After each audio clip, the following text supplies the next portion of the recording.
Pero saan po nyo kinuha? Lalo pa nga kung pag-uusapan natin, kanina may sinasabi si Nelson, 2 weeks ago, sinabi ng Pangulo, meron tayong 50 to 60 days na buffer stock. meron tayong stock. Yes po. 50 to 60 days. 2 weeks pa lang ang nakaraan bakit biglang naging 110?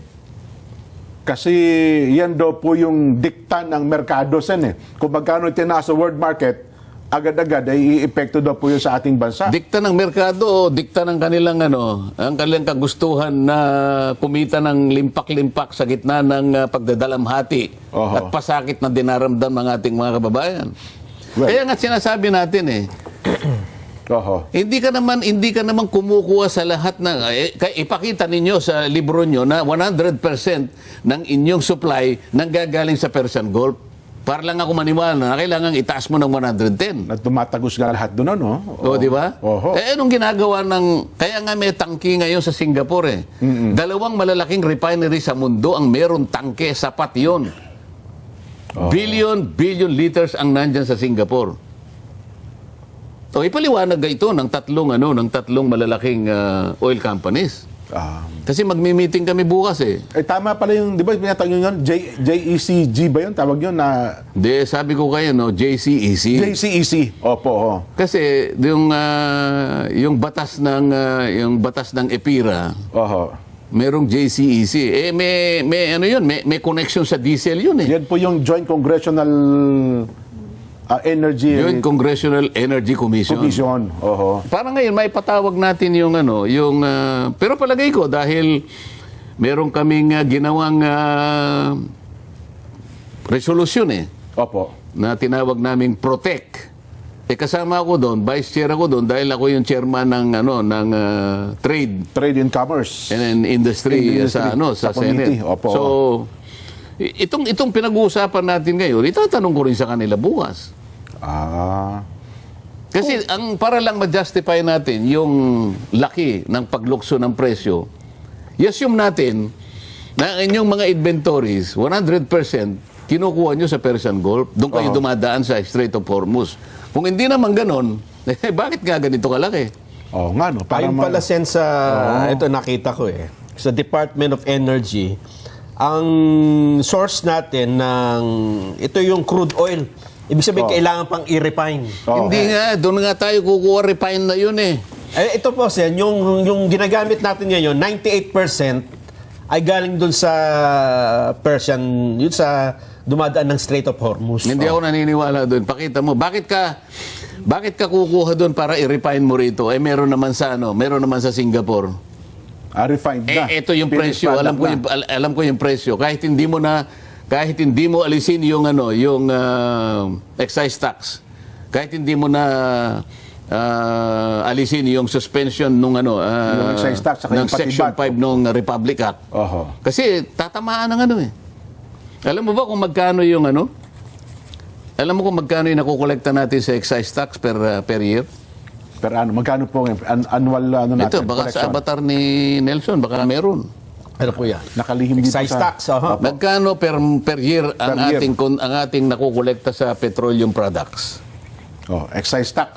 Mula sa excise tax. Kasi 6 pesos per liter ata yan, Son Magkano muna yung consumption natin per month? Ayan, Sa diesel at saka sa gasolina. Diyan magiging natin. Kailangan alam natin lahat to Ang ako sa nalalaman ko, kahit pa paano kasi nakakabasa tayo ng comics Nelson. Tama naman yan, Sen. Tama. Wala ka na nababasa kahit na Hiwaga comics man lang, Darna comics, Wakasan kaya. Wala na ngayon yan, Sen. Pinoy Classics. Buhay pa si Carlo Caparas ata yun, Sen. Si Ruben Yandok, di ba? Magkano, Nelson? Mahina yung nahihirapan po bata natin. Mayroon ata kayo dyan nota, Sen. Ito. Bureau of Customs Collection for the year 2025 reported collecting between 220 billion and 260 billion solely from excise taxes on imported petroleum products. Bakit hindi sila pareho ng impormasyon? Ng DOF Ito, Department of Finance ang sa akin 136 billion. ang sabi sa DOF dito. O, 2021, 136 billion. Aha. 2022, 155 billion. 2023, 163. 2024, 171. Ba? 2025, 173. Nag-average tayo ng 160 billion per year. Average. Aha. Excise tax pa lang yan, Sen, ha? Okay, ngayon, ano natin yun? Sususpindihin natin yun. Oho. So, itong 160 billion na ginagamit natin sa mga priority projects, kung ano man Sa yan, napakaraming siguro bagay. tatanungin natin. Kasi, tinitingnan ko kung saan ginagamit itong 160 billion na nanggagaling sa excise tax. Yung comics, itutuloy pa eh. Opo. No, kailangan Hindi wakasan eh. Hindi kung wakasan. wakasan yun, nakita ko na saan eh. Di ba? Opo. Ngayon, Oo. pero ang pagkakaalam ko, itong excise tax, priority projects. Nelson, kung priority projects ito, Hindi dapat. merong impact na naman sa ating buhay. Priority ito eh. Tama Ipa-prioritize mo ba kung hindi importante? Importante. Importante. Sa mga tweet, inalis mo yung, sinuspindi mo yung collection ng excise tax.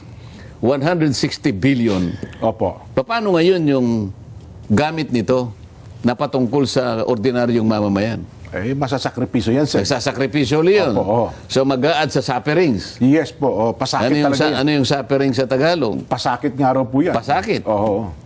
So panibagong pasakit Ay, tsak po yan. Opo. sa nararamdamang kadalamhatian ng ating mga mamamayan. Opo. Kailangan ba na ano mo? Kaya nga sinasabi ko, nakikita ko yung sa Rotterdam Refinery na nandito sa Singapore. Nakikita ko rin yung Petronas na ang kanilang mga tangke nandito lang sa Singapore eh. Oho. Sa Singapore lang ang kuha natin. Singapore at Bakit saka Malaysia lang pala. Napakalapit eh. bakit ka pupunta sa... Kaya nga sinasabi ko, di kung ayaw ninyong tatlo Opo. na... Kasi gusto namin diretso ho kami doon sa Ihayan. Santa Formos eh. Opo. O di, kukontrata na lang tayo ng isang diesel na kaya nga ang Ayan. transaction, Pwede. diesel to tank transaction. Pupunuin niya. Tapos, Pwede naman pala kung ganun, di ba? Okay. Magpapadata yung tanke ngayon, doon sa ang ano. gawin natin, doon na lang sa mga minor players na lang. Ano yung mga minor players ngayon? Kasi, Opo. ang mga minor players ngayon, pag pinagsama-sama mo ang kanilang share Opo. sa total petroleum market, 30% sila eh. Maliit lang pala Yung talaga. tatlo, 70% talaga. Oho, kaya So pala. mapipilitan tayo ngayon. Ayaw na kitang gamitin ngayon. Ayaw magbigay tatlo, libro mo eh. Oho. Ayaw mo rin buksan ang libro. Ayaw mo rin. Oho. Gagamit ako ng nitong mga Small players. small players. Ang pinakamalaki yung Total Petroleum, O, Sen. halimbawa, sasabihin ko sa Total, okay. Halika, Total. Total lang Total naman eh. Nandiyan ka lang. Nandiyan ka na eh. Oo, opo. Oh, Oo. sasabihin natin sa DO, bigyan mo ng karampatang permit ito. At saka yung mga kakailanganin niya para makapag-import. Kasi dapat meron siyang official ICPO. Ha? Oho. Oo, meron siyang commercial invoice. Ganun pala yun. Oo, tapos meron siyang ATSC, yung Authority to Sell and Collect. Opo. Meron siyang DTA, Deep Authorization. In DTA, ito yung permit na ibinibigay para manually ma-inspect niya yung nilalaman nung Anong tanker Nung mo? tangke. Opo. Oo. So lahat ng ito, statement of product availability, commitment letter to supply, lahat ng ito, authority to verify. Pag lahat ng ito na, pwede nang Pwede siya makipag-transaction po pwede naman. kinakailangan lang pumayag ang DOE na bigyan mo na nga nito. Huwag kayong naangal kayong dalawa o kayong tatlo ha. Baka harangin ng tatlo yung bibilan niya, ha? Baka, Baka nga ganun ang mangyari. Kaya natin dinidiscuss ito. Ayun. Samantalang itong sinasabi ko, hindi ko inaalis ang excise tax. Hindi ko inaalis ang VAT. Hindi masasakripisyo Pero- yung priority projects, Sen. 45 pesos pa rin eh. Oho. Kung ang pag-uusapan, Rotterdam Refinery, Oho. based in Sa Singapore. Oho. So meron siyang 4.6 pesos. Halos 5 piso per liter. Kung sa Malaysia naman, sabi ko nga sa iyo, at least may piso pa siya. Meron Pero pa hindi lugi. Kaya tinatanong ko sa inyong tatlo, bakit kinakailangan maging 110? Oho. Gusto ko makakita ng justification. At hindi aabot. Tama kayo, Sen. Kasi kung yan ang magiging formula natin, yan ang gagawin, hindi ka aabot ng 70 pesos per liter siguro, kaya 60 pesos per liter. ito na lamang biofuel na ito. Oho. Ano ang magiging problema kapag ka ito sinuspindi na? Sa panukalang batas kasi, Kasama yan. sususpindihin ng hindi higit sa 1 taon. Opo. O anong mangyayari ngayon? Yung locally sourced biofuel, mapapalitan nung tinatawag na, meron silang tawag dyan yung palm methyl ester, PME. Yung sa atin kasi coconut Opo. methyl ester, CME. Oho. So mapapalitan ng CME natin ng PME. Oho. Pam. So ano mangyayari sa local industry? Ito yung problema. Bagsak na naman Madi-displace tayo. madi-displace ngayon yung CME natin. Maapektuhan, sinasabi ko nga sa iyo, yung presyo ng kopra. Opo. Mahihina yung farm gate income ng mga farmers natin Opo, sa yung mga magniniyog. Magniniyog, ano? Opo, oo. O, ano mangyayari doon sa pre-excess ng supply natin? Makikipag-compete ka sa export Aha. na very competitive ngayon. Nako. Ang daming substitute sa sa biofuel na nanggagaling sa coconut ngayon. Opo. So, yung industry ngayon, pagsasakripisyo to. So, ang dami kagad ginawa, aalisin ang excise tax, 160 billion. Paano yung pinaggagamitan nito kung pag-uusapan ay yung pananggalang para sa mamamayan? Oho. O, edi ngayon, problematic yon. Isususpindi mo yung gamit ng locally sourced biofuel, Aha. mag-i-import ka sa, kasi ang kanilang threshold, dapat hindi tataas ng 5% yung cost ng fuel pagka binlend mo Opo. Mahal kasi daw yung coconut oil. Oo nga. Mahal. So mag-i-import ngayon. Mag-i-import, opo. O madi-displace ngayon yung locally sourced biofuel natin. Wala ng ano. Oo. Paano ngayon yun? Ang assumption ba natin, yung CME, ito yung coconut methyl ester at saka yung palm methyl ester, ano ba yun? Talagang yung replacement, yung ba parehong-pareho ba yung kanilang karakteristik? Pam tsaka ng coconut. Oo, ibig ba sabihin ano ba ang epekto kaya niyan? Oho. Paano yung halimbawa, yung ano na lang, yung performance ng engine mo, kung halimbawa, sasakyan, halimbawa, kung- ano na ba yun? Na-test na ba yun? Oho. Oo. Meron pa tinatawag na cold flow behavior. Kukwentahin mo pa yun, ano? Yung stability sa storage. Opo. Parehong-pareho ba? Yun ang tanong. Ngayon, sabi na hindi po. O, paano ngayon ito? Ang daming consequence. Kasi iba- Negative consequences. Tama. Oh. Pagkatapos, alam mo, yung biofuel, hindi lamang siya pang-suporta sa ating energy sector. Gano'n lang yun, parang 2% o something lang yun. Yes po, napakaliit lang yan. Pero sir. kaya ginamit yung mandatory sourcing ng local biofuel Opo.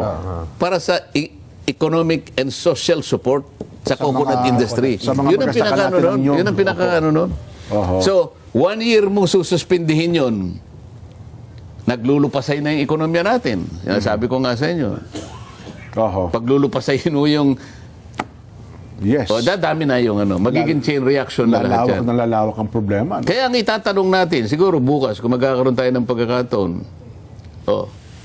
ano ka, Shell ka ba? Shell, Petron, tsaka Chevron. Oo. Kayong tatlo. Pwede pa po nating pwede ba nating palitawin sa inyong mga na ilan po ba ang porsyento po na kinukuha nyo sa Persian Gulf? Oo nga, no? Nandun talaga nang gagaling. Kasi kailangan lumitaw Mache-check po ba natin, meron po ba tayong pwedeng mapaggamitan na audit na talagang kinuha nyo sa Persian Gulf? At hindi nyo kinuha sa Singapore? Dito lamang sa malapit yung pala kinuha yan. No? Kasi alam po namin yung presyo sa Singapore Yung Petronas, nagmi-maintain po ng napakarami pong tangke sa Singapore. Nandyan po lahat ang tangke nila. Yung Rotterdam na pinakamalaking refinery, palaging puno po ito. Bakit hindi po kayo dito kumukuha? Baka yan Ito open po ito. Hindi naman po inabot ng gera ito. Kasi ang lagi nilang ginagamit na formula yung Brent crude, no? So, yung Brent crude price. $120 na per Oo, barrel. yun ang kanilang basis lagi sen. Kaya tumataas Kahit wala pa rito yung supply nila na Ayan, binili, oo. Yun ang pinagbabasehan, yung mataas na. Kasi ang risk naman daw Yung nila, Rotterdam Refinery, Opo. Jen, ang shipment doon, 100,000 liters. liters. Okay?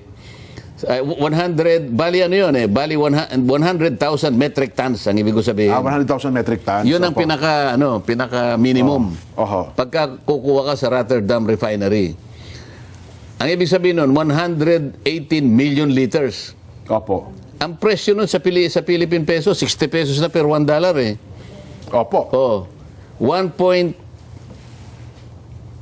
ang isang metric ton kasi 1,180 liters. So yung FOB, ito yung freight on board, $570